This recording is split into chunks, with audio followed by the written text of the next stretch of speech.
السلام عليكم. محلات عنون بالمنصورة، البيع جملة وقطاعي، أرخص سعر في مصر. للتواصل 0166 43928. عندك صواعق ناموس زي دي في البيت، عندك ناموس، عندك حشرات. جربت جميع الأجهزة يا يوسف، جربت الجهاز الكيتو، جربت جهاز الناموس، جربت كمان الرد البخ اللي هو بيأثر على صحة الإنسان ومضايقه، جربت الصاعق بتاعنا تمام ومنفعش معاك يا باشا. ارمي كل دوت في الزبالة عشان اللي جاي وقت السفاح. اللي هيشتري السفاح من ناموس هيرتاح. بقول لك يا باشا مقاسين من السفاح اللي حكايته حكايه. السفاح ده بقى يوسف غير اي سفاح، هقول لك ليه. خش كده يا باشا عليا.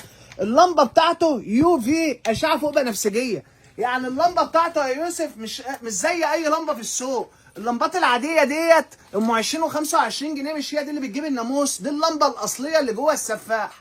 اللمبه دي يا جماعه معمول عليها تجارب كتير جدا في الصين، وجبنا لكم اقوى لمبه في العالم. الصاعق ده من اقوى الصواعق اللي موجوده اللي في مصر هيشتري السفاح والعالم. من ناموس هيرتاح. اللي هيشتري السفاح زي ما يوسف قال من الناموس هيرتاح، وهينام يا باشا كل يوم وهو مرتاح. علشان متضايق لازم تشتري السفاح عشان تبقى رايق. بيصطاد ناموس، بيصطاد حشرات، بيصطاد دبان، بيصطاد كل حاجه فوق ما تتخيل. الله يبارك لك. هنفرجكم كمان تجربه علميه وهو بيصطاد الناموس. يلا سلام.